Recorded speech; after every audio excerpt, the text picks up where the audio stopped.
สวัสดีพี่น้องปองป่ายผู้ที่ตามทางเพจเฟซบุ๊กเสียงอื่นก็เลยแชร์อุ้ยใหม่ก็กระแทกบอกมาเล่นโตโยต้าก็เลาะเบิ่งรถเพิ่นเนาะเอามาแล้วก็เลาะเบิ่งเต็มที่รถเนาะนี่นะอันนี้ก็รถทดลองขับเนี่ยฟอร์จูเนอร์สีขาวโอ้ขาวบริสุทธิ์จังเลยอ่ะขาวผุดผ่องบริสุทธิ์ผุดผ่องดีมากเลยอ่ะรถทดลองครับบ่หันเอาบ่ออกแค่ก่อนนี้นะบ่เอาพลาสติกออกเนี่ยตอนแรกก็อยากได้ยูฟอร์จูเนอร์นะโอ้ยเว้ยวันนี้โบมีเงินดีล่ะก็เลยพอได้ก็เลยได้รถคันน้อยๆธรรมดาฟอร์จูเนอร์นี่นั่งได้หลายคนจังก่อนนี้นะอันนี้รถสำหรับคนให้คนส่วนเนาะนี่นะเน่นบอกนี่นะ4 ประตูไปให้ไปส่วนก็ได้บรรทุกก็ได้โตโยต้าไฮลักซ์ทาโบบ่เป็นบีโก้เด้อทาโบพี่น้อง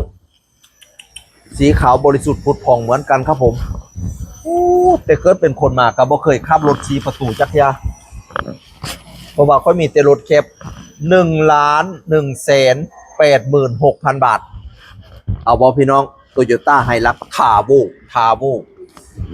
บอกกว้างก่อนแล้วนี่นะเปิดได้บ่โอเปิดล็อกไว้อันนี้4 ประตูด้านนอกก็บรรทุกได้นะเนี่ยสูงใหญ่มากเลยอ่ะสูงอีกจังนะกว้างอยู่พี่น้องทางนอกกว้างอยู่สุดยอด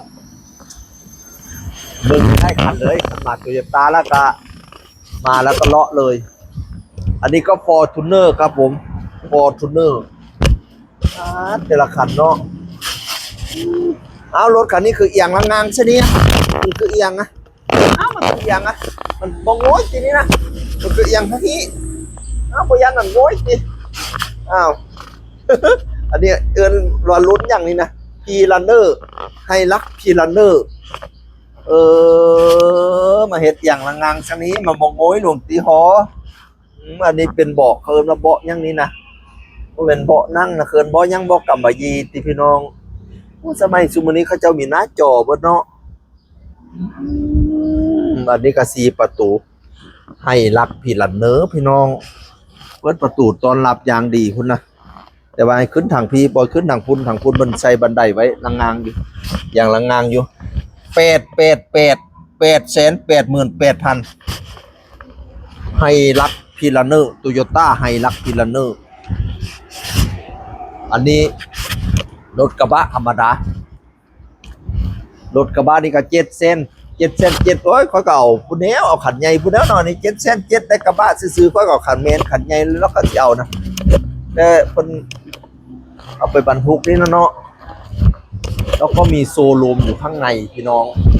แต่ว่าข้างในคนหลายเขาก็เลยไม่ไปถ่ายเขาเลยถ่ายข้างนอกอันนี้ก็นี่นะรถไฟฟ้าที่เคยดูคลิปแรก BZ4X รถไฟฟ้า BZ4X ของ Toyota อันนี้ก็เป็นยาริสคอร์สพี่น้องสวยงามพระราม8เอาสักคันไหมกลับไปถามแม่ที่บ้านก่อนจะเอาไหม ได้แค่เบิงวันนี้ได้แค่เบิงซื้อเบิงแล้วก็อ่อนสอนเบิงแล้วก็งามหูงามตาดีเก่งพี่น้องเว้าคือเว้าพื้นความยักษ์บอมกับยักษ์เบิ่นละเนาะแต่กันเอาปุ๊บเป็นนี้ปั๊บรถก่อนนี้นะสำนี้ละพี่น้องขาเบิงรถเสียงอื่นคนเก่าเสียงอื่นเที่ยวเลยสวัสดีครับ